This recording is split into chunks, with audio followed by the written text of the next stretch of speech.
सिद्धाणं नमो सिद्धाणं नमो आयुर्हाणम् नमो वज्रायाणम् नमो लोये सवसाहुणम्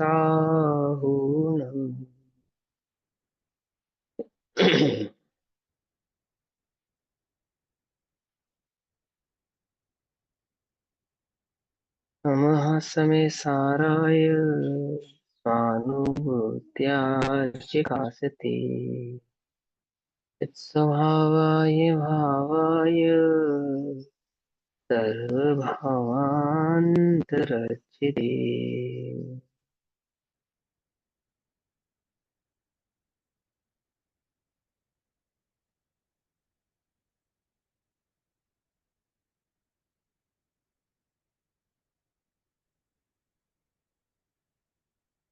हमारी दोपहर कालीन कक्षा का विषय चल रहा है श्री समयसारजी ग्रंथ।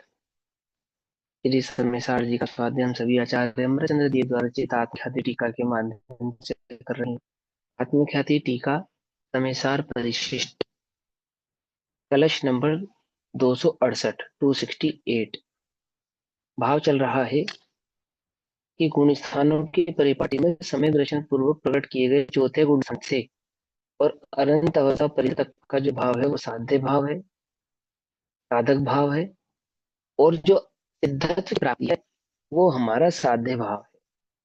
साधक और साध्य भाव में उपाय उपेत्व के भाव को समझाते समय ज्ञान ही उपाय है, ज्ञान ही उपेय है, ऐसे ज्ञान मात्र भाव की अनुभूति पूर्वक प्रकट किया। जो चौथा गुण स्थान है वो भूमिका है किसकी? मोक्ष मार्ग की। और उसी अनुभव में लीनता रहना, लीनता को बनाए रखना, वह अपने साध्य भाव को प्रकट करने का मार्ग है, अर्थात सिद्धत्व अवस्था को प्राप्त करने का भाव है। वहां से सिद्धत्व की हमें प्राप्ति होती है। अब उसी भाव को आगे आचार्य देव, जो पुरुष इस भूमिका का आश्रय लेता है, जो इस अनुभव की भूमिका का आश्रय लेता है और अनुभव में लीन रहता है, वह अनंत चतुष्टयमय आत्मा को प्राप्त करता है। इस अर्थ का काव्य कहते हैं। अनंत चतुष्टयमय आत्मा को अर्थात सिद्धत्व की प्राप्ति उस आत्मा को होती है। ये बात इस काव्य में कही जाएगी एक अनुभवता के आधार से, अनुभव के आधार से ही अनंत चतुष्टय को प्रकट होगा, यानी सिद्धत्व भाव को प्रकट होगा। अनंत दर्शन, अनंत ज्ञान, अनंत सुख और अनंत वीर्य। चतुष्टय है ना, चतुष्टय माने चार। अनंत भाव, अनंत दर्शन, अनंत ज्ञान, अनंत सुख और अनंत वीर्य कैसे प्रकट होते हैं, सो उसको कहते हैं 268 नंबर के कलश में। चित्रपिंड चंडिम विलासी विकास हास शोध प्रकाश भर निर्भर सुप्रभात आनंद सुस्थित सदा स्खलितैक रूप तस्यैव चायमुदयत् चलार्चिरात्मा। तस्य एव, पूर्वोक्त प्रकार से जो पुरुष इस भूमिका का आश्रय लेता है उसी के, अर्थात जो आत्मा आत्मानुभव को प्राप्त होता है और उस आत्मानुभव में लीन रहता है उसी के। दो बातें समझ में ना, एक आत्मानुभव को प्राप्त हुआ और वह जो आत्मानुभव को प्राप्त होने के बाद उस आत्मानुभव में लीन रहता है उसी के क्या होता है? चित्तपिंड चंडिम विलासित विकास हासह, अर्थात चैतन्य पिंड के, आत्मा है ना जिसको कहा ज्ञान घन पिंड, तो चैतन्य भाव को खाओ तो ज्ञान और दर्शन के समग्र भाव में चैतन्य पिंड अर्थात एक चैतन्य भाव मात्र है। अनंत गुणात्मक है, उसका निषेध नहीं, लेकिन अनुभव कैसा है उसका? वो चैतन्य भाव मात्र वाला। तो जो चैतन्य भाव मात्र है अर्थात चैतन्य पिंड के निरर्गल विलसित विकास रूप जिसका खिलना है, अर्थात जो अपने स्वभाव में स्थित होता हुआ अनंत अनंत चतुष्टय भाव को प्रकट हो रहा है ना, अर्थात अपने अनंत गुणों का जो विकास हो रहा है, उसमें दर्शन ज्ञान सुख चारित्र आदि वीर्य का जो विकास हो रहा है, तो चैतन्य पिंड के निरर्गल विलसित विकास रूप जिसका खिलना है, अर्थात ब्रैकेट में चैतन्य पुंज का अत्यंत विकास होना ही जिसका खिलना है। अर्थात वो जो चैतन्य भाव है ना जिसका आपने अनुभव किया है, वह अनुभव रूप जो चैतन्य भगवान आत्मा है, उस चैतन्य पिंड का जो अनंत भाव प्रकट होता है उसको कहा विकास रूप खिलना। तो उसका जो अनंतपना प्रकट हुआ, उसका जो शुद्ध सात्विक और अनुपम स्वभाव प्रकट हुआ, वास्तविक भाव प्रकट हुआ, एक्चुअल भाव प्रकट हुआ, जिसमें अंश मात्र भी कर्म की कालिमा नहीं रही है, अंश मात्र भी। तो क्या कहते हैं उसके? शुद्ध प्रकाश भर निर्भर सुप्रभात, अर्थात शुद्ध प्रकाश की अतिशयता के कारण, शुद्ध प्रकाश की अर्थात ज्ञान का अनंतपना शुद्ध प्रकाश बता रहे हैं। जो अनंत दर्शन और अनंत सुख, अनंत वीर्य और अनंत चतुष्टय प्रकट हो रहे हैं ना, उसको अनंत दर्शन, अनंत ज्ञान, अनंत सुख, अनंत वीर्य। तो दर्शन ज्ञान को समझा रहे हैं शुद्ध प्रकाश की अतिशयता के, अतिशयता के मतलब अनंतता के कारण, जो सुप्रभात के समान है। जैसे सूर्य है ना, सूर्य, तो जब पूरा सूर्य चढ़ता है तो कंप्लीट सूर्य कंप्लीट प्रकाश करता है ना, ऐसे ज्ञान के कंप्लीट भाव को यानी अनंत भाव को जिसने प्रकट किया है, जैसे सूर्य अपने प्रकाश को, कंप्लीट प्रकाश को प्रकट कर रहा है, ऐसे ही उस ज्ञान ने अपने एक्चुअल और अनंत भाव को प्रकट किया है। आनंद सुस्थित सदा स्खलित एक रूप, आनंद में सुस्थित, स्थित, अनंत सुख प्रकट हुआ, आनंद अनंत सुख, और उस अनंत सुख में जो स्थित भाव है अनंत वीर्य भाव। तो आनंद में सुस्थित ऐसा जिसका सदा अस्खलित एक रूप है, अनंत चारित्र प्रकट हुआ है, जिसको अनंत आनंद प्रकट हुआ है और अनंत चारित्र प्रकट हुआ है, और जिसकी ज्योति अचल है, अचल है मतलब अनंत वीर्य, अनंत वीर्य भाव प्रकट हुआ है, ऐसा यह आत्मा उदय को प्राप्त होता है, अर्थात अपने अनंत भाव को प्राप्त होता है, अनंत पने को प्रकट करता है। क्या कहते हैं? इस प्रकार जो पुरुष इस भूमिका का आश्रय लेता है, किस भूमिका का? जो पिछले कलशों में कही, तो वो क्या भूमिका थी? आत्मानुभव की जो भूमिका थी।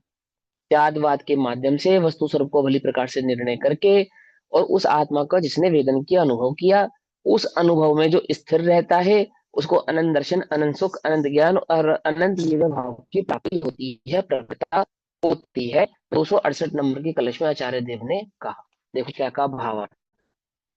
यहाँ चित्तपिंड इत्यादि विशेषण अनंत दर्शन का प्रकट होना। चित्तपिंड क्या ना, चैतन्य पिंड मात्र क्या ना, वो अनंत दर्शन, शुद्ध प्रकाश इत्यादि विशेषण से अनंत ज्ञान का प्रकट होना, आनंद सुस्थित इत्यादि विशेषणों से अनंत सुख का प्रकट होना, और अचलार्चित विशेषण से अनंत वीर्य का प्रकट होना बतलाया है। पूर्वोक्त भूमि का आश्रय लेने से ही ऐसा आत्मा का उदय होता है। यानी कि चौथे गुण स्थान में जो आत्मा का अनुभव किया था आपने, है ना, बस उसी का आश्रय लो और आपको ये अनंत भाव प्रकट हो जाते हैं। सिद्धत्व को प्रकट करने का एकमात्र उपाय, एकमात्र मार्ग क्या है? आत्मानुभव। समझे? अब यह कहते हैं कि ऐसा आत्म स्वभाव हमें भी प्रकट हो, है ना, अर्थात वो सिद्धत्व की प्राप्ति हमें भी हो, दर्शन ज्ञान सुख वीर्य के अनंत भाव हमें भी प्रकट हो। तो इस भाव को कलश नंबर 269 में आचार्य देव कहते हैं। हमें प्रकट हो या नहीं हो? किसको प्रकट हो? आचार्य को प्रकट हो या हमें प्रकट हो? समझे? हाँ, आचार्य देव अपने आचार्य लिए तो भावना ऑलरेडी भा रहे भाव हैं। ही नहीं सकता। हाँ, आचार्य जी अपने लिए भावना भा रहे हैं कि वो जो भूमिका मुझे प्राप्त हुई है, उस भूमिका में सदा लीन रहूं। हम अपने लिए भावना भाई कि हमें मोक्ष मार्ग की उस भूमिका की प्राप्ति हो, और उस भूमिका में हम सदैव लीन रहे, है ना। तो क्या कहते हैं? ये कल, जो कलश नंबर 269 है ना, इसको बहुत ध्यान से समझना। सारे ही कलश, पूरा ही समय सार की प्रत्येक गाथा समझने वाली है ध्यान से, लेकिन ये इंडिकेट है, ये इंडिकेशन है, छुपे हुए कोड। अगर ये बात समझ में आए तो पूरा समय सार का भाव अच्छे से समझ में आता है ना। 269, स्याद्वाद दीपितल सन्महसि प्रकाशे, क्रोध स्वभाव महिमन्विते मरीति, किं बन्धे मोक्ष पथ पातिर्, किं बन्ध मोक्ष पथ पातिभिरन्य नित्योदयः परमयं स्फुरतु स्वभावः। बहुत सुंदर कलश, कलश 269 हमसे क्या है? आचार्य देव हमसे कहते हैं कि स्याद वाद दीपित लसत महिषी, ये ध्यान देने योग्य बात है, ध्यान से सुनो। उस मोक्ष मार्ग की भूमिका को तुम्हें प्राप्त करना है, तुम चाहते हो कि हमें भी ये प्राप्त हो, हमें भी ये प्रकट हो। अब यह कहते हैं कि ऐसा आत्म स्वभाव हमें भी प्रकट हो, या आत्मनुभूति हमें भी प्रकट हो, वो भूमिका प्रकट हो, और उस भूमिका के आधार से, वो सम्यक दर्शन के आधार से क्या, वो सिद्ध तो हमें प्राप्त हो। चाहते हो तुम कि हाँ हम भी चाहते हैं हमें प्रकट हो? तो सुनो क्या, त्यादवाद दीपित लसत महसी, अर्थात त्यादवाद द्वारा है, स्यादवाद तो समझे नहीं, और मैं आत्मा हूं ऐसा समझे, मैं ज्ञान भाव हूं ऐसा समझे, उसके नहीं, उसके नहीं। ध्यान से समझना, विश्व के लगभग लगभग सभी दर्शनों ने आत्मा को ज्ञान स्वरूप चैतन्य पिंड स्वीकार किया है, ज्ञाता दृष्टा स्वीकार किया है। समझे? काम नहीं बना उनका, क्यों? स्यादवाद द्वारा प्रदीप्त, प्रदीप्त जो प्रकाशित है, प्रकट है, जैसे दीप का प्रज्वलन करते हैं ना, प्रदीप्त, दैदीप्यमान करते हैं, त्यादवाद द्वारा प्रदीप्त किया गया, प्रतिपादित किया गया, बतलाया गया, त्यादवाद के द्वारा बतलाया गया। आत्मा ज्ञाता दृष्टा है मात्र इतना बतलाया गया नहीं, आत्मा ज्ञाता दृष्टा है ये स्यादवाद के द्वारा बतलाया गया। इसमें स्यादवाद का इंडिकेशन मेन है, मुख्य है। क्या भावना भाई जा रही है? कि ऐसा आत्म स्वभाव अर्थात वह मोक्ष मार्ग की भूमिका, और वह अनंतपना जो प्रकट हुआ है सिद्धों के, वे हमें भी प्रकट हो। तो कैसे प्रकट होगा? कि स्यादवाद द्वारा प्रदीप्त किया गया जगमगाहट करता जिसका तेज है, अर्थात जो स्वादवाद के द्वारा प्रतिपादित दर्शन ज्ञान चारित्र सुख विवेक का जो सुख है, उस चैतन्य ज्ञान पिंड घनपिंड आत्मा का जो स्वरूप है, और शुद्ध स्वभाव मही महिमनी, अर्थात जिसमें शुद्ध भाव रूप महिमा है, ऐसा शुद्ध भाव रूप महिमा है, ऐसा जो अखंड है, अचल है, अविनाशी है, एक रूप है ना, ऐसा तो शुद्ध स्वभाव, अर्थात जिसमें ज्ञाक्रांतता नहीं है, ज्ञ लुब्धता नहीं है, ज्ञकृत अशुद्धता नहीं है, शुद्ध है, अखंड है, अचल है, चैतन्य है, पर के द्वारा छुआ गया नहीं है। समझे नहीं समझे? आज तक किसी ने टच नहीं किया, अनटच।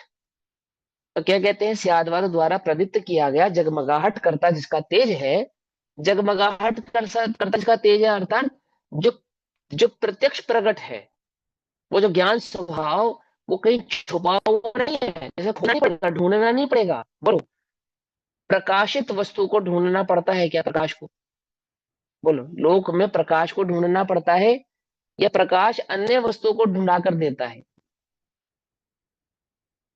समझे नहीं समझे? प्रकाश को ढूंढना नहीं पड़ता, प्रकाश तो जहां प्रकाश है वो स्वयं ही अपने को क्या करता है? प्रकट करता है।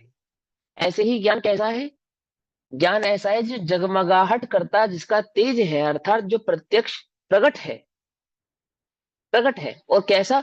उसको स्यादवाद के द्वारा प्रदीप्त किया गया है, प्रतिपादित किया गया है, बतलाया गया है, समझा गया है, जाना गया है। ऐसा जो ये प्राप्त प्रकट ज्ञान है, जिसको स्यादवाद के द्वारा से हमने समझा है, उसके भाव स्वभाव को, स्वरूप के, उसके मार्ग भाव को भली प्रकार से हमने निर्णय किया है। फिर जिसमें शुद्ध स्वभाव रूप महिमा है, ऐसा प्रकाशई उदिते मई इति, यह प्रकाश, ज्ञान प्रकाश, जहां मुझ में उदय को प्राप्त हुआ है, अर्थात ये ज्ञान प्रकाश जहां मुझ में उदय को प्राप्त हुआ है, अर्थात जो प्रकट है, प्रकट हुआ है, ये ज्ञान भाव जो मुझको प्रकट हुआ है, वहां उस ज्ञान में क्या है? ये सतत ज्ञान भाव में क्या है? कि यहाँ बंद मोक्ष के मार्ग में पड़ने वाले अन्य भावों से मुझे क्या प्रयोजन है? जब मुझे इस एक स्यादवाद के माध्यम से इस ज्ञान भाव की सिद्धि हो गई है, एक ज्ञान स्वरूप भगवान आत्मा का निर्णय हो गया है, और एक सतत अविचल ज्ञान भाव को मैंने पहचान लिया है, तो फिर इस ज्ञान भाव के साथ अन्य जो भी भाव है उनसे मुझे क्या प्रयोजन है? मुझे क्यों उनकी दृष्टि करना? समझे? मुझे क्यों अपने उपयोगों को उस ज्ञान से हटाकर अन्य कहीं भटकाना या भरमाना है? क्यों करूं मैं ऐसा? क्यों करूं? क्या लाभ है मुझे? क्या प्रयोजन है? जब मुझे एक ज्ञान भाव की समझ हो गई, मैंने स्यादवाद से एक सतत ज्ञान प्रभाव को जान लिया, समझ लिया, तो मैं अपने आप को इस ज्ञान भाव में स्थित करूं ना। अन्य बातों से मुझे क्या लेना देना, अन्य भावों से मुझे क्या प्रयोजन है? ठीक। तो क्या कहते हैं? बंद मोक्ष के मार्ग में पड़ने वाले अन्य भावों से मुझे क्या प्रयोजन है, अर्थात शुभ अशुभ परिणामों से मुझे क्या प्रयोजन है? ठीक। नित्य उदय परम अयम स्वभाव स्फुरतु, मुझे तो मेरा नित्य उदित रहने वाला केवल यह अनंत चतुष्टय रूप स्वभाव ही सूर्यमान हो, अर्थात प्रकट हो। बस मुझे तो इसी से प्रयोजन है, और किसी से कुछ प्रयोजन नहीं है। अब देखो क्या कहते हैं, भावार्थ। त्यादवाद से यथार्थ आत्मज्ञान होने के बाद, यथार्थ आत्मज्ञान होना कैसे हुआ? त्यादवाद से। त्यादवाद तो समझे नहीं, और कहे कि या तो त्यादवाद अब मैं आत्मा को बस इतना जान लूं, ऐसे नहीं। उल्टा नहीं पकड़ना मेरी बात को, मेरी बात को बड़े ध्यान से समझना। हाँ, वो विपरीत भाव ग्रहण नहीं करना। कोई कहे कि मैं आत्मा हूँ, ज्ञाता दृष्टा हूँ, बस इसी से तुम्हारा काम हो जाएगा, नहीं होगा। नहीं होगा, नहीं होगा, कदापि नहीं होगा।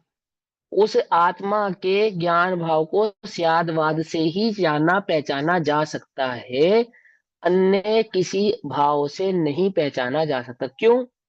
क्योंकि तुम ज्ञान में ज्ञेय और ज्ञेयों में ज्ञान की कल्पना किए बिना नहीं रहोगे, अगर तुमने स्यादवाद से उस ज्ञान स्वभाव का निर्णय नहीं किया तो।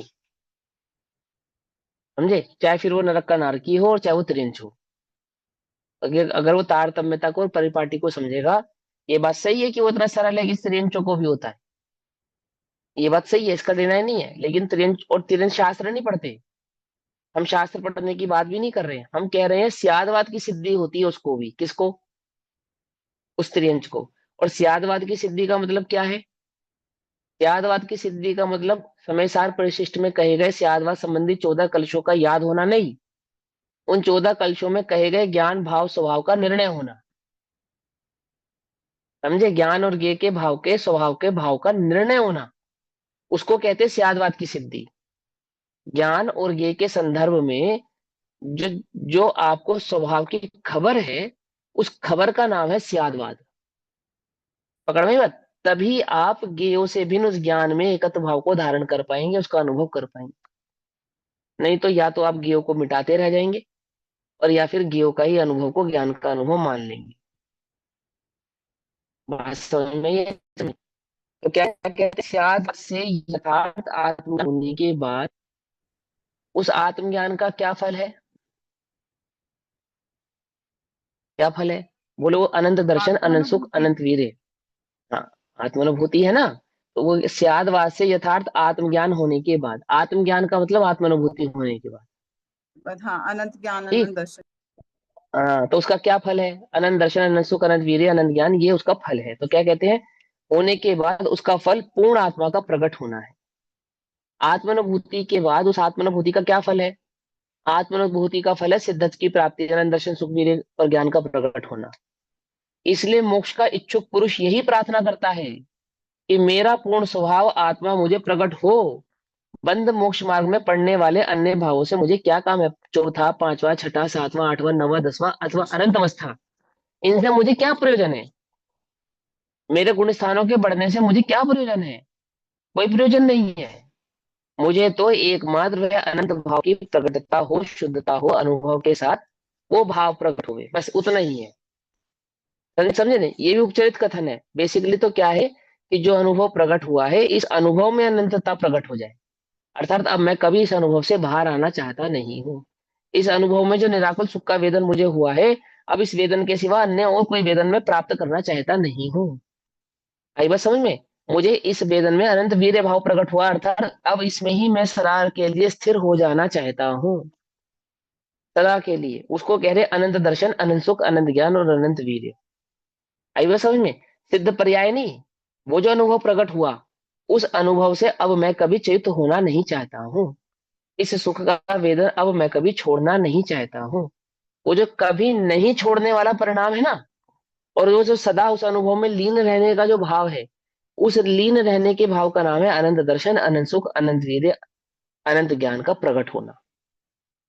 उस भाव का फल, वो जो भावना उसने भाई, अब वो विकल्पात्मक भावना नहीं है, बस वो है कि वो जिसने अनंत सुख को, वने उस चैतन्य सुख का वेदन किया है, अब वो सहज उस सुख से, निराकुल सुख से बाहर आना चाहता नहीं है।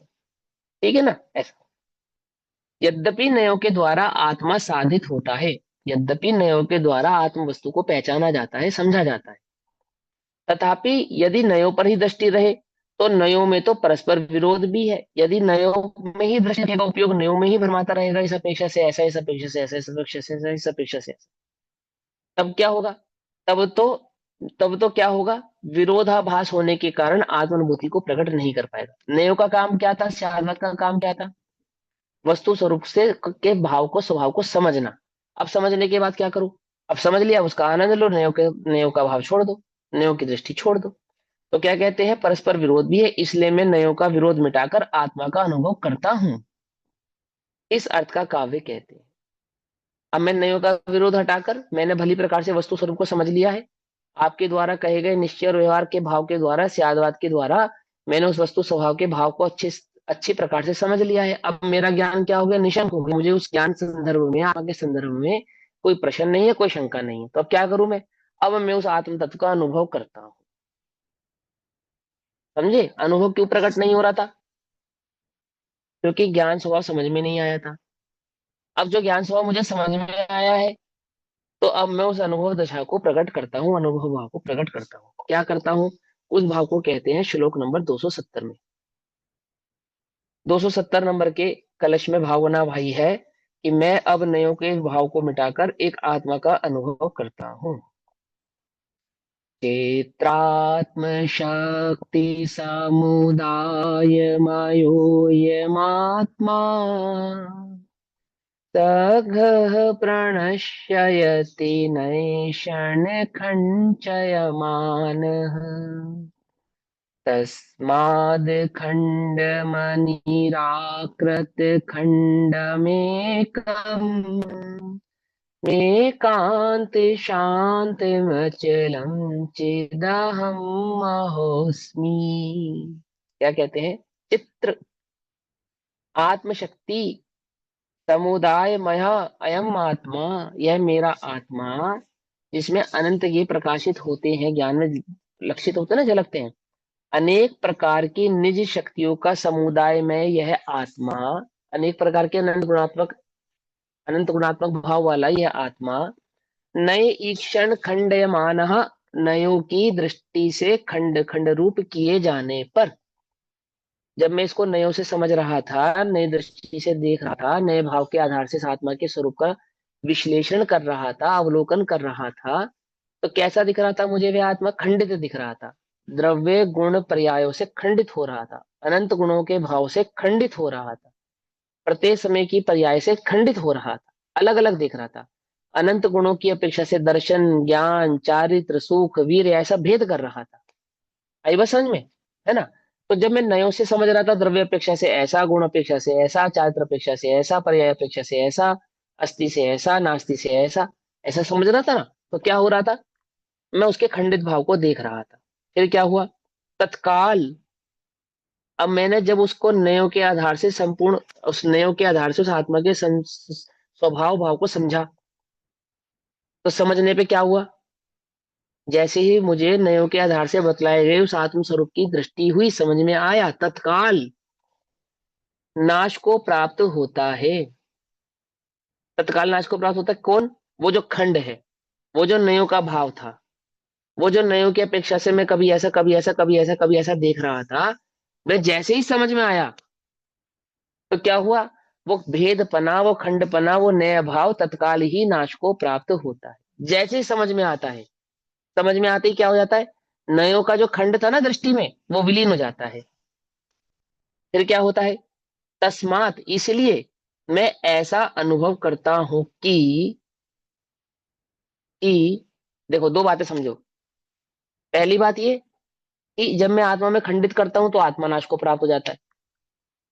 और दूसरी बात ये कि नयों के खंड भाव को जैसे ही मैं समझता हूं, तो वह नए खंड नाश को प्राप्त हो जाता है। दो बातें समझ में आई नहीं? जब तक मैं आत्मा के स्वरूप को नहीं समझता, सिर्फ नयों में उलझा रहता हूं, तो आत्मा का नाश होता है। आ गई बात समझ में? लेकिन जैसे ही मुझे नयों के द्वारा बतलाया गया वो आत्म स्वरूप समझ में आता है, तो क्या होता है? तो जो नयों का भाव था ना, खंड भाव, वो नाश को प्राप्त होता है। अब मैं आत्मा को यदि नयों की दृष्टि से बार बार देखो, नयों की अपेक्षा से ही बार बार समझो, नयों की अपेक्षा से ही बार बार उसकी ओर देखूंगा, तो उस आत्मा का तो नाश होगा। उस समय, किस समय? जिस समय मैं उस आत्मा को नयों की दृष्टि से देखता हूं, उस समय उस आत्म भाव का क्या होता है? नाश होता है, क्योंकि उसमें खंड खड़ा होता है ना। और जब मैं उसमें भेद करूंगा तो आत्मा अनुभव को प्राप्त नहीं हो पाऊंगा। तो अनुभूति को प्राप्त नहीं हो पाना ही आत्मा का नाश है। ठीक, फिर क्या हुआ? इसीलिए इसीलिए मैं ऐसा अनुभव करता हूं कि, क्या अनुभव करता हूं? अब ध्यान से समझना। जिसमें खंडों को निराकृत नहीं किया गया है, अर्थात जिसमें खंड स्वीकार किए गए हैं, खंडों को निराकृत नहीं किया गया। मैं ऐसा नहीं कह रहा हूं कि उसमें स्यादवाद से समझाया गया आपका जो खंडित भाव है, अथवा दर्शन, ज्ञान, सुख, वीर्य आदि का जो भेद है, अथवा द्रव्य गुण पर्याय आदि का जो भेद है, अथवा ज्ञान और ये संबंधी जो भेद है, मैं उनका निराकरण नहीं कर रहा हूँ। एक अनेक पने का निराकरण नहीं कर रहा हूँ। अनंत गुणों का निराकरण नहीं कर रहा हूँ।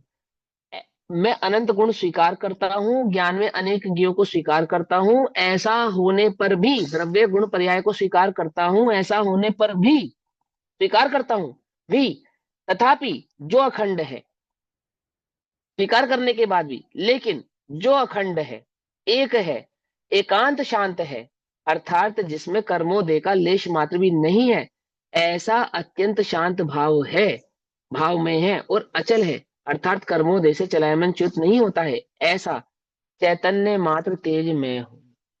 आ गई बात समझ नहीं समझ में? मैंने आपके नयों के द्वारा किए गए सारे खंडों को समझ लिया।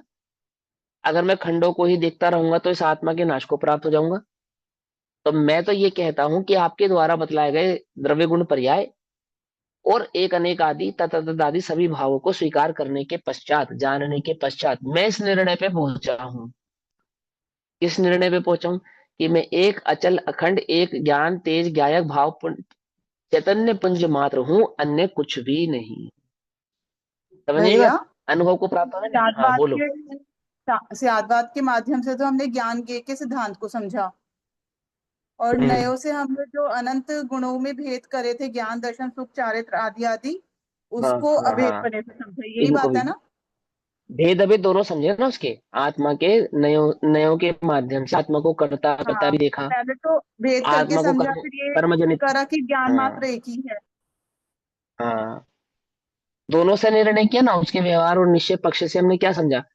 कि जब हमने नयों से आत्म स्वरूप को समझा तो हमने ये जाना कि द्रव्य से ऐसा, गुण से ऐसा, पर्याय से ऐसा। अब हमें क्या समझ में आया द्रव्य गुण पर्याय के स्वरूप को समझ के? कि वो तो ज्ञायक मात्र ही है, एक चैतन्य ज्ञायक ज्योति ही है, अन्य कुछ भी नहीं है ना। हमको ये अच्छे से समझ में आ गई बात। इसका मतलब ये क्या है?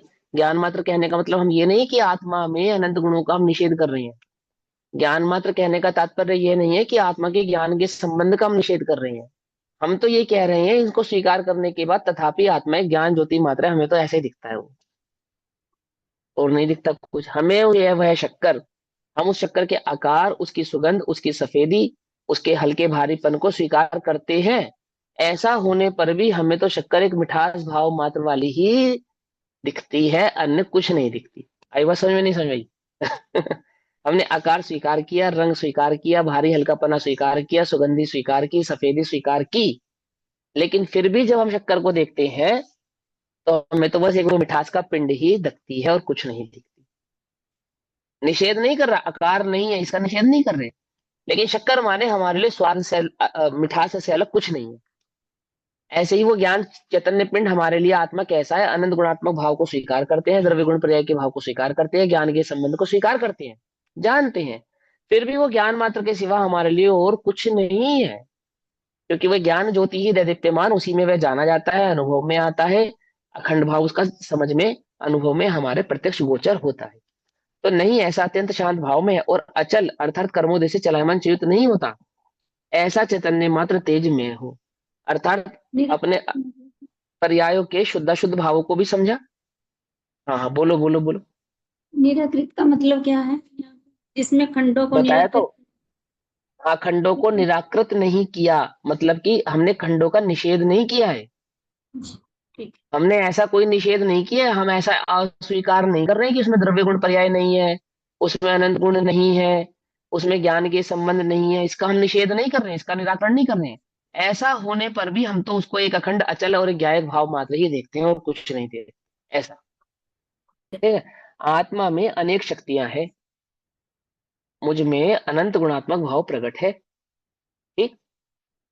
एक एक शक्ति का ग्राहक एक एक नय है, जो शक्तियों की अपेक्षा से, आत्मा के द्रव्य गुण पर्याय की अपेक्षा से जो आत्मा की चर्चा करे, आत्मा के रूप स्वरूप को समझाए, वो नय है ना। इसलिए यदि नयों की एकांत दृष्टि से देखा जाए तो आत्मा खंड खंड होकर उसका नाश हो जाए। यदि मैं नयों में ही उलझा रहता हूँ और आत्मा को खंडित ही देखता रहता हूँ, तो आत्मानुभव को प्राप्त नहीं हो पाता हूँ, हो भी नहीं सकता। समझे ना।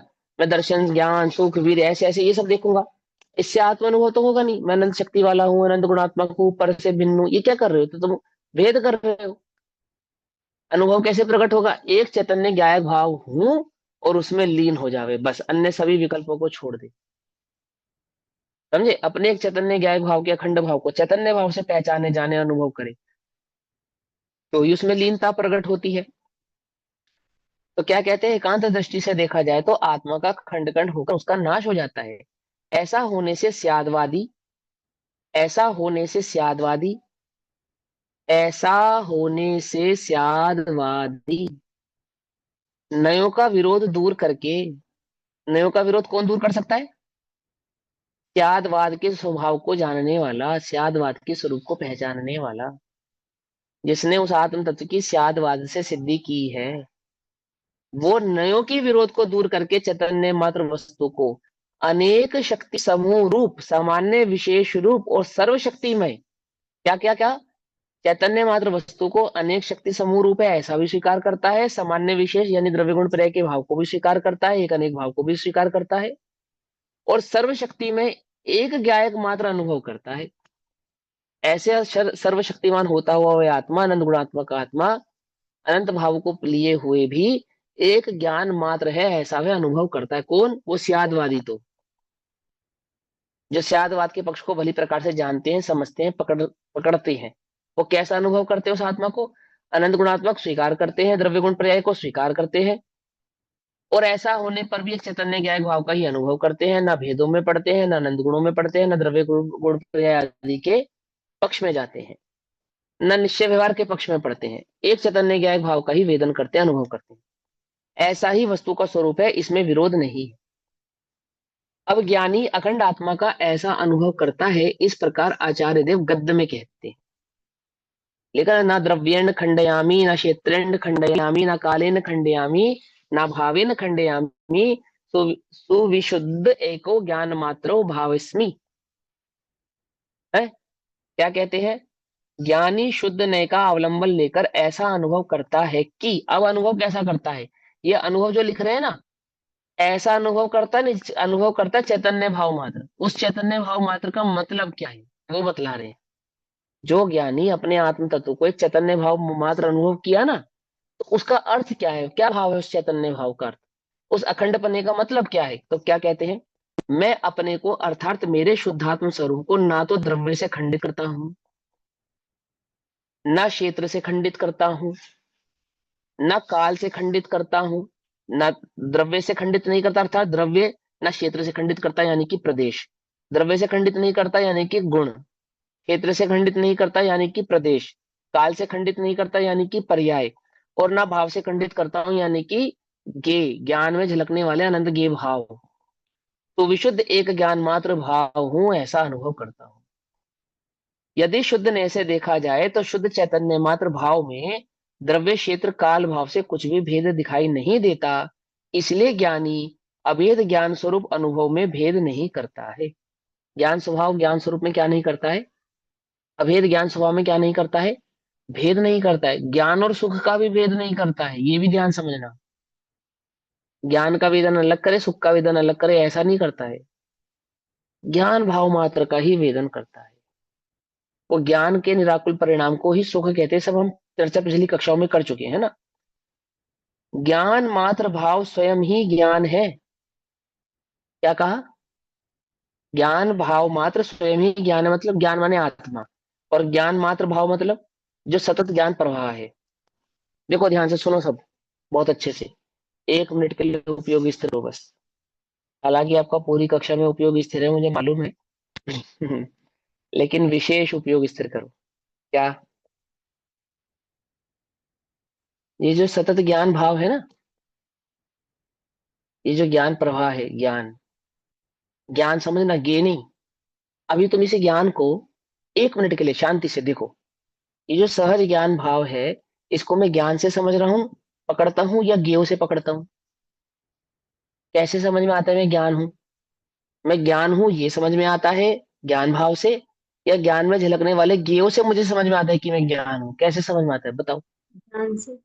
पूछो अपने आप से, 1 मिनट के लिए शांति से, जवाब देने से पहले आंख बंद करके एक बार देखो कि ये जो सहज ज्ञान प्रवाह है, ये जो सहज मेरा जानन भाव है, ये जानन भाव मुझे जानन भाव की अपेक्षा से समझ में आता है, या इस जानन भाव में लक्षित होने वाले जो ज्ञेय हैं उनसे मैं इस ज्ञान भाव को समझता हूँ? कैसे पकड़ता हूँ? ध्यान से कैसे पकड़ो। पकड़ता हूँ? ध्यान से नहीं पकड़ पकड़ो। रहा ज्ञान से। ध्यान से। यदि ज्ञान से पकड़ेगा तो अनुभव है। अभी गेयों यही से ही क्षण पकड़। अनुभव का होता है। अभी तो गेयों से ही हाँ, पकड़ अभी रहे हैं ना, गेयों से ही तो पकड़ा। दूरी से हाँ, पकड़ रहे समझो ध्यान से। हाँ, समझना ध्यान से। हैं। यदि क्यों? ज्ञान से पकड़े, सुनो ज्ञान से। सुनो सुनो सुनो सुनो, अरे सुनो तो, यदि ज्ञान से पकड़े तो अनुभव है वो। यदि वह ज्ञान से पकड़ में आवे, ज्ञान भाव की दृष्टि करे, ज्ञान भाव का लक्ष्य करे, तो वो क्षण तो अनुभव का क्षण है। वही तो अनुभव है, वही तो आत्मा है। क्या कहते हैं? ज्ञान मात्र भाव स्वयं ही ज्ञान है। ये जो सहज ज्ञान भाव मात्र है यही ज्ञान है। थोड़ा उपयोग सूक्ष्म करोगे ना तब समझ में आएगी बात। एक पकड़ कैसे रहे हम? सतत प्रवाह ज्ञान को ज्ञेयों से लक्षित कर रहे हैं। इसको ज्ञान से लक्षित करे, जाने, पहचाने, तो वह काल अनुभव का काल है। तो क्या कहते हैं देखो, ज्ञान मात्र भाव स्वयं ही ज्ञान है, स्वयं ही अपना ज्ञेय है। अब उस ज्ञान के जानने में क्या आएगा? ज्ञान भाव जानने में आएगा या ज्ञेय जानने में आएगा? जब ज्ञान से ज्ञान को लक्षित करेगा तो ज्ञान ही जानने में आएगा, ज्ञेय जानने में नहीं आएगा। वो ज्ञान ही ज्ञेय स्वरूप हो जाएगा, अन्य पर ज्ञेय जानने में नहीं आएंगे। वो जो सतत प्रवाह है ना ज्ञान का, वह ज्ञान ही ज्ञेय रूप से ज्ञान में अनुभव में आता है। ज्ञान ही आत्मा है, आत्मा ही ज्ञान है। वहां पे ज्ञाता, ज्ञेय और ज्ञायक क्या है? तीनों एक हो जाते हैं। ज्ञान, ज्ञेय और ज्ञायक क्या हो जाते हैं? तीनों एक हो जाते हैं। ज्ञान, ये जो सतत प्रवाह ज्ञान, इस ज्ञान में ज्ञेय अर्थात ज्ञान ज्ञान को ही जाने। और जानने वाला कौन? कि मैं। तो मैं, मेरा ज्ञान, और मेरे ज्ञान द्वारा मैंने मेरे को ही जाना, ऐसा ज्ञान, ज्ञेय और ज्ञाता भाव तीनों क्या हो जाते हैं? एक हो जाते हैं। कब? कब होते हैं तीनों एक? कब होते हैं? जब सिर्फ ज्ञान पकड़ में आए तब तीनों एक हो जाते हैं। अगर ज्ञेय पकड़ में आए तो एक नहीं होते हैं। क्या समझे? मेरे पकड़ में ही मेरे नहीं, को पकड़ में ही। आत्मा। हाँ देखो समझाओ एक बात समझाओ। है, जैसे आपने बोला आंखें बंद करके अपना अनुभव करो, तो मतलब ये तो हुआ था इंद्रियों के माध्यम से हुआ, आपने उसको ये बोला है। अरे मतलब कौन सी इंद्रिय के माध्यम से किया था ये बताओ? मैंने आंखों से मतलब अपना ध्यान उस तरफ लगाया, आंखें बंद करके, तो ऐसे मतलब हाँ, तो देख कौन सी कि इंद्री से, इंद्री कौन सी इंद्री से जाना था ये तो बताओ? आंख बंद करने के बाद जो जानन भाव हो रहा था, वो कौन सी इंद्री से जानना हो रहा था? मन उस मन इंद्री से। का नाम भी तो होगा। मन से हो रहा मन। था, वेरी गुड, बहुत बढ़िया। अब घबराओ मत, मन से ही होगा। हम्म, मन तो फिर इंद्री का आप। निमित्त है उस। अब सुनो तो सही, बता तो रहा हूँ, सुनो तो सही। मन इंद्री, मन का तो उसमें निमित्त रहेगा ही रहेगा। आत्मानुभूति में मन का निमित्त होता है, लेकिन मन का विषय कौन होता है? ये रहेगा या ज्ञान हो जाएगा? ये समझना है। अब ज्ञान है तो ज्ञान को कैसे जानना? ज्ञान को ज्ञेय से जानना या ज्ञान को ज्ञान से जानना? जब ज्ञान ज्ञान से जाना जाए, समझना बड़े ध्यान से बात को, है ना। जब ज्ञान में ज्ञान जाना जाता है तो वो ज्ञान ज्ञेय भाव से लक्षित होता हुआ भी पर भाव, पर ज्ञेय उसके जानने में नहीं आता है। पर ज्ञेय जानने में नहीं आता है, तब क्या जानने में आता है? सिर्फ ज्ञान भाव ही जानने में आता है। जब ज्ञान ज्ञान भाव से जानने में आता है, वो काल अनुभव का काल होता है। और वो अनुभव का काल कैसा होता है? वहां पे ज्ञान, ज्ञेय और ज्ञाता तीनों एक हो जाते हैं, अलग अलग नहीं होते। क्यों हो जाते हैं? कैसे हो जाते हैं भैया? देखो समझो।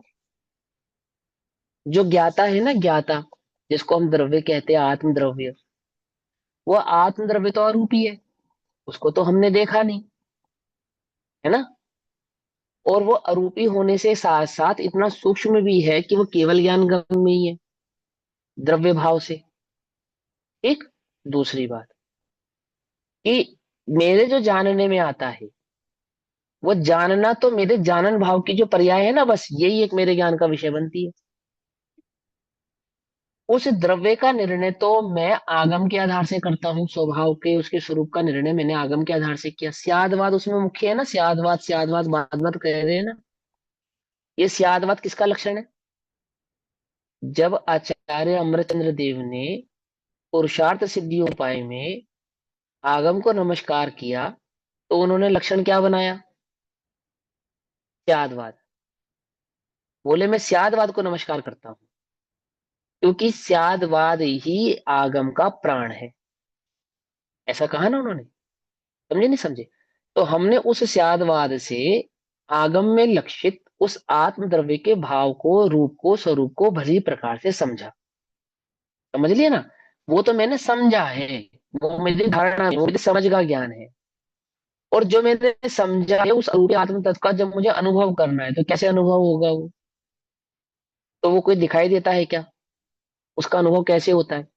जैसे स्पर्श रस गंध वर्ण का अनुभव करता हूँ, क्या वैसे अनुभव होगा क्या? जैसे मैं सुख दुख का अनुभव करता हूँ, क्या वैसे अनुभव होगा क्या? क्या मुझे उसकी कोई आकृति बनानी पड़ेगी, कोई उसका आकार बनाना पड़ेगा? उसका अनुभव मैं कैसे करूंगा, बताओ आप। बोले जो ज्ञान का अनुभव है वही आत्मा का अनुभव है। और ज्ञान का अनुभव कैसे होगा? जब ज्ञान ज्ञेय भाव से ज्ञान में लक्षित होगा। जैसे ज्ञान में अन्य प्रभाव लक्षित होते हैं, ज्ञेय भाव से आते हैं, ऐसे ही ज्ञानोपयोग सतत प्रवाह ज्ञान में ही एकाकार होता है, अहम भाव धारण करता है। वो काल आत्मा का, ज्ञान ज्ञेय और ज्ञाता का एक अनुभव मात्र का काल होता है, तीनों एक हो जाते हैं। देखो लाइन को ध्यान से समझना, मैं फिर से पढ़ता हूँ। ज्ञान मात्र भाव स्वयं ही ज्ञान है। ज्ञान भाव मात्र स्वयं ही ज्ञान है, स्वयं ही अपना ज्ञेय है। ज्ञान ही ज्ञान का ज्ञेय है। ज्ञान भाव मात्र ही ज्ञान है। ये जो सतत प्रवाह रूप ज्ञान है, और ज्ञान ही ज्ञान का ज्ञेय है, और स्वयं ही अपना ज्ञाता है। समझ में बात नहीं? समझ में? इस अर्थ का काव्य कहते हैं। अब इस अर्थ को बतलाने वाला काव्य कहेंगे काव्य नंबर 271। 271 नंबर का कलश क्या समझाएगा आपको? ज्ञान मात्र भाव स्वयं ही ज्ञान है, स्वयं ही अपना ज्ञेय है, और स्वयं ही अपना ज्ञाता है। तो ज्ञेय, ज्ञान और ज्ञाता, इन तीनों में से आपको समझ में क्या आ रहा है मिथ्यात्व की अवस्था में? ज्ञाता, ज्ञेय या ज्ञान? हम बोलो। ये समझ आ रहा है हाँ, लेकिन लेकिन पुरुषार्थ करोगे जब इस आत्मा का, तो कैसे पकड़ोगे उसको? ज्ञाता से पकड़ोगे, ज्ञेय से पकड़ोगे, या ज्ञान से पकड़ोगे? पकड़ोगे कैसे इस आत्मा को? ज्ञान से। वो तो ज्ञान से। हाँ। ए यार, फिर वही तो गड़बड़ कर जाते हो तुम। ऐसे नहीं करो ना। बोलो क्या, कौन से ज्ञेय से पकड़ोगे, बताओ जरा मुझे। कैसे ज्ञान बनाओगे ज्ञान कि किसको बनाओगे? ज्ञान ज्ञान से ज्ञान में पकड़ेंगे। ज्ञेय, ज्ञान में ज्ञेय किसको बनाओगे? ज्ञान में ज्ञेय किसको बनाओगे? जैसे ये पेंसिल ज्ञेय है, तो मैंने अपने ज्ञान में ज्ञेय है ना, ये मेरे झलक रहा है। अन्य कोई पदार्थ है, मेरी कल्पनाएं हैं, बहुत सारी चीजें, मेरे स्वप्न हैं, आदि आदि, ये सब ज्ञेय भाव से पकड़ में आ रहे हैं। अब ज्ञाता को ज्ञेय भाव से बनाना है ज्ञान के अंदर, तो कैसे बनाओगे? उसे ज्ञेय कैसे बनाओगे, ये बतलाओ आप। क्या कल्पना करके उसकी ज्ञेय भाव से धारणा करोगे? ज्ञेय माने जो ज्ञान के में जानने में आए।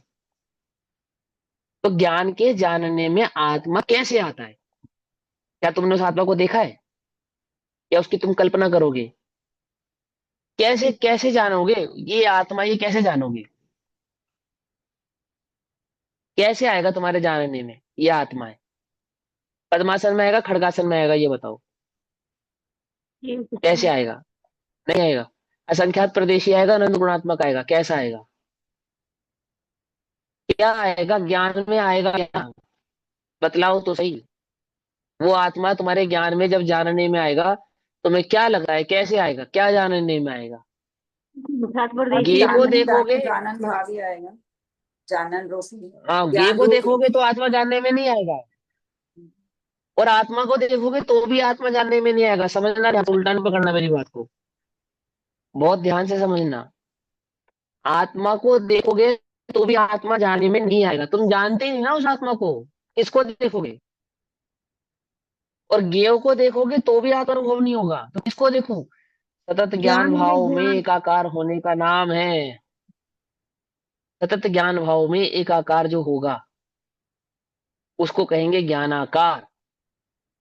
सतत ज्ञान भाव में जो एक रूपता से सतत ज्ञान भाव को जो पकड़ेगा उसके ज्ञान का ये ज्ञान ही होगा, और जिसके ज्ञान का ये ज्ञान होता है उसी के ज्ञान का ये ज्ञाता होता है। क्या कहा, क्या समझे, कुछ समझे या नहीं समझे? जिसके ज्ञान का ये क्या होता है, ज्ञान होता है, तो उसके ज्ञान का ये ज्ञान थोड़ी होता है, उसके ज्ञान का ये तो ज्ञाता होता है। क्योंकि ज्ञाता ज्ञेय और ज्ञान तीनों एक है, अलग नहीं है। कुछ बात समझ में आई या नहीं समझ में आई? अरे ये यही तो अनुभव का, अनुभव दशा है, ये तीन नहीं है, और कुछ नहीं अभेद है। है।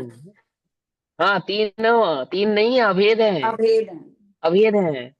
अखंड, अखंड एक ज्ञान मात्र आत्मा हूँ, ज्ञान मात्र हूँ, ज्ञान मात्र हूँ, ज्ञान मात्र हूँ, ज्ञान मात्र हूँ, ज्ञान मात्र हूँ। क्या मतलब है इसका? सतत ज्ञान भाव, ये जो तेरे ज्ञान का विषय बन रहा है। अब इस ज्ञान में तूने ज्ञेय को लक्षित किया है, ज्ञेय की दृष्टि छोड़, ज्ञान भाव को समझना सीख, उसको पकड़ना सीख। कुछ बात समझ में आई या नहीं समझ में?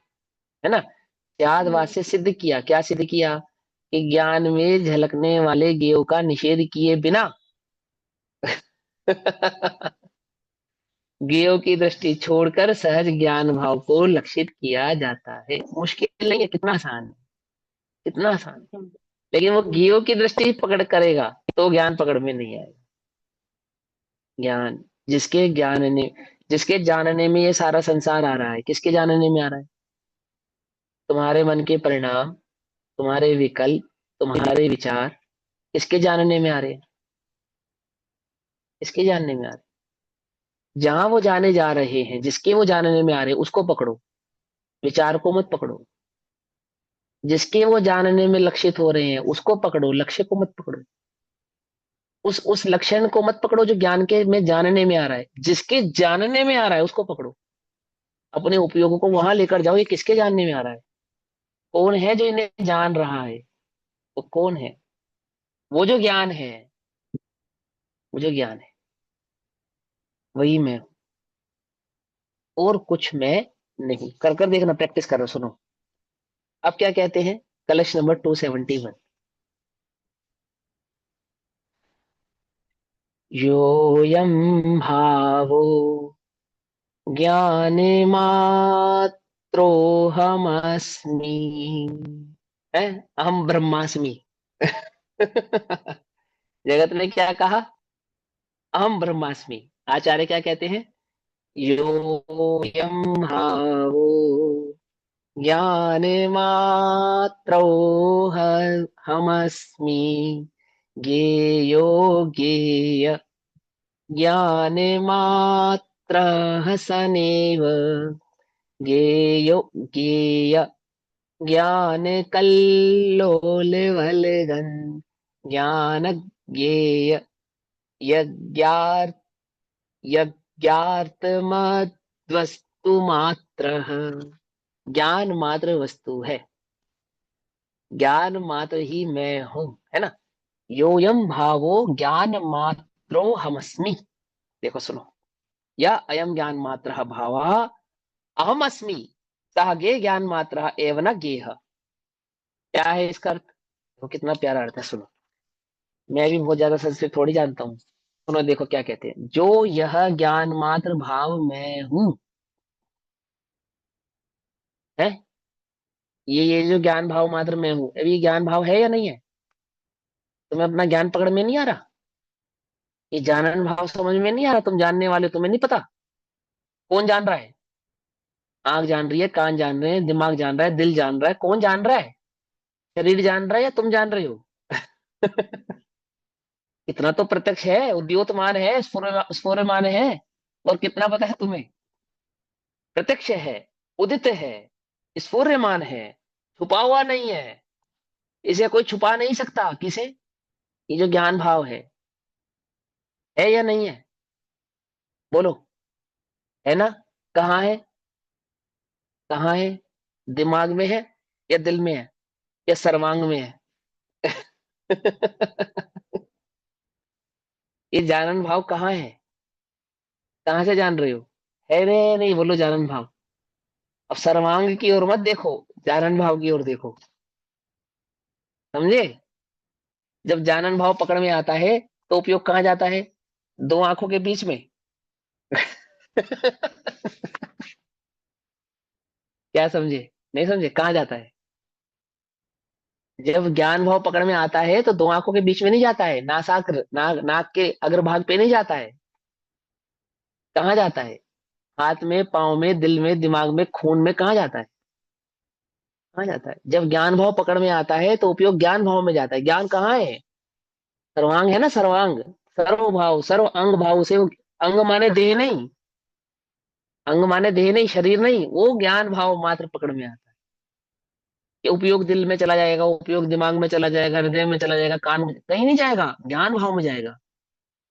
वो ज्ञान भाव कहाँ व्याप्त है? बोलो, शरीर में ज्ञान कहाँ व्याप्त है? शरीर में कहाँ गया व्याप्त है ज्ञान? उत्तर सोच समझ के देना। शरीर में ज्ञान कहाँ व्याप्त है? शरीर में कहीं नहीं पर है। भी नहीं। हाँ, ज्ञान में कहीं पर भी पकड़े ज्ञान। ना। बहुत बढ़िया, बहुत बढ़िया। शरीर में थोड़ी व्याप्त है वो। शरीर में थोड़ी व्याप्त है। ज्ञान भाव ज्ञान में ही व्याप्त है।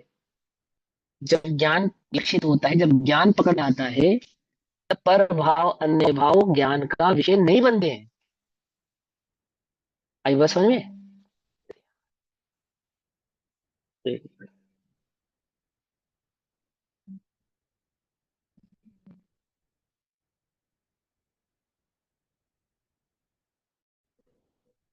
देखो सुनो, जो यह ज्ञान मात्र भाव मैं हूँ, वह जीव के ज्ञान मात्र ही नहीं जानना चाहिए। क्या मतलब? क्या मतलब इस लाइन का? इस ज्ञान में ये झलक रहा है। ये गेव ये मात्र ही नहीं जानना चाहिए इसको। ये गेव को जान रहा है इसलिए ज्ञान है, ऐसा नहीं। ये ज्ञान में गे जानने में आ रहे हैं इसलिए ज्ञान है, ऐसा नहीं। इसको गे मात्र नहीं, ज्ञान मात्र समझो, ज्ञान मात्र जानो। गेव को मत जानो, ज्ञान को देखो। ज्ञान में गेव का अभाव नहीं होगा। ज्ञान में जब उपयोग ज्ञान में जा होगा, तब गे तो होंगे, पर वे तुम्हारे जानने में नहीं आएंगे। समझ में बात? ध्यान से समझना। जो ये ज्ञान मात्र भाव में हूं,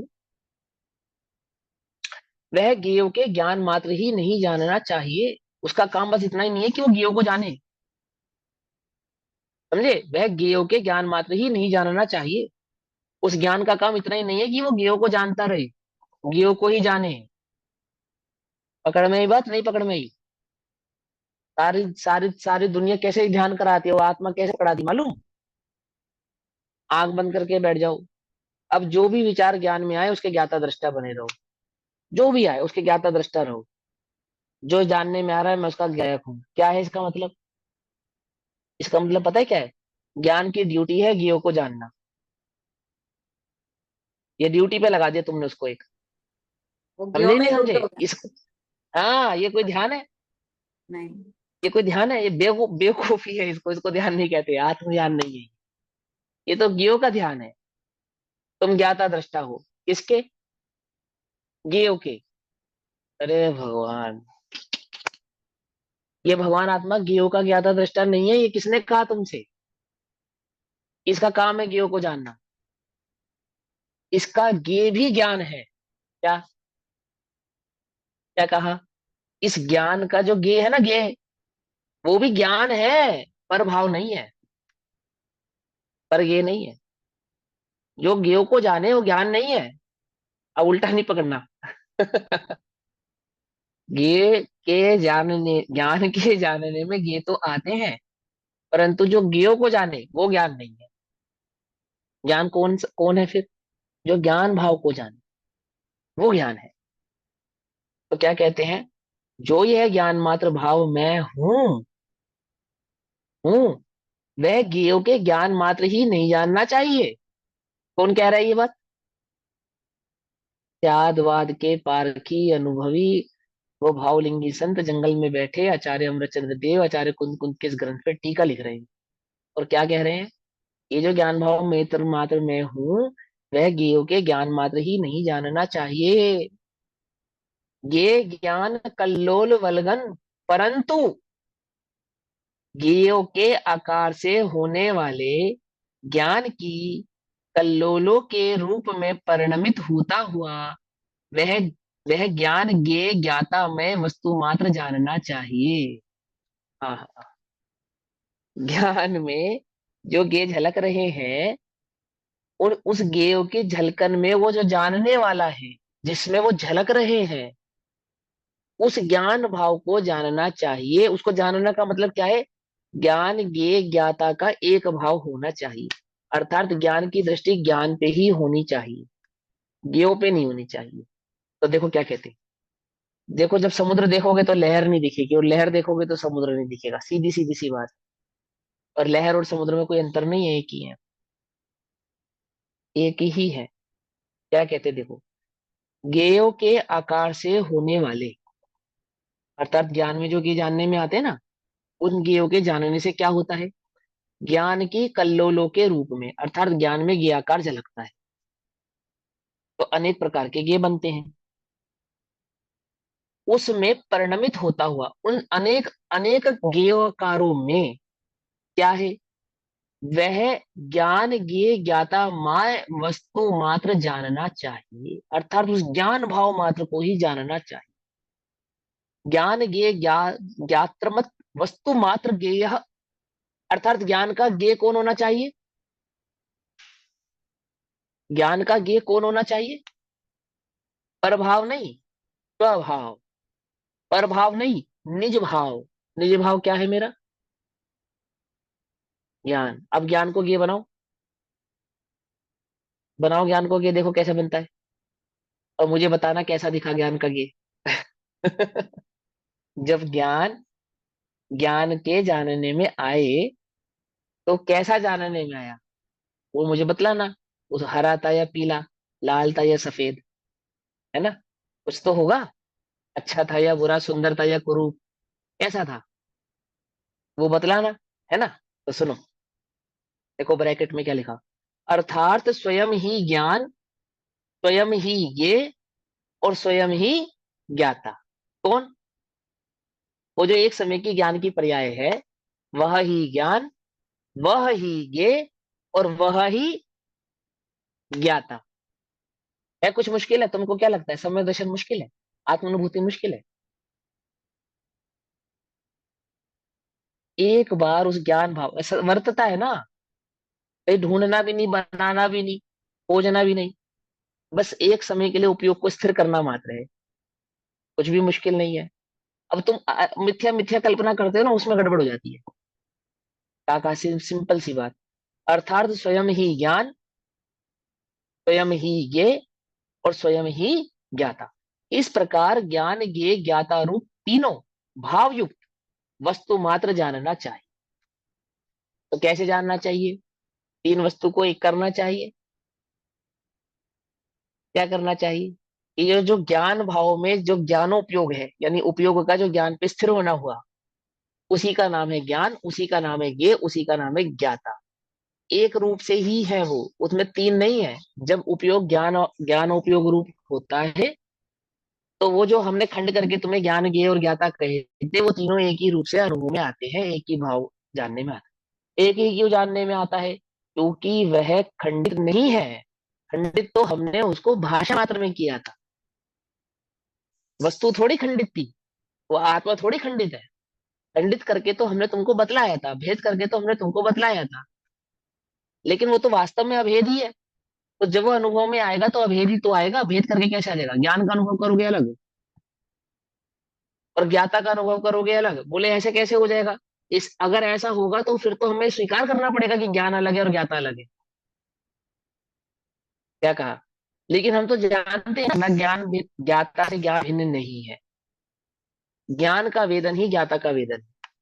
और ज्ञान का वेदन ज्ञाता का वेदन कैसे होता है? ज्ञान का वेदन कैसे होता है? जब ज्ञान के जानने में ज्ञेय रूप से ज्ञान ही आता है, ज्ञेय नहीं आता है। वो कहलाता है ज्ञान ज्ञेय ज्ञाता का एक भाव, अनुभव भाव मात्र, अभाव। तो अभी तो समय हुआ, बाकी कक्षा हम कल करेंगे। तब तक के लिए सभी को जय जिनेन्द्र। ओम नमः सिद्धेभ्य। निज निधि निज में बताई, यह अनंत उपकार, उसके लिए जिनवानी माँ को वंदना। नवोरियन नवोरियन।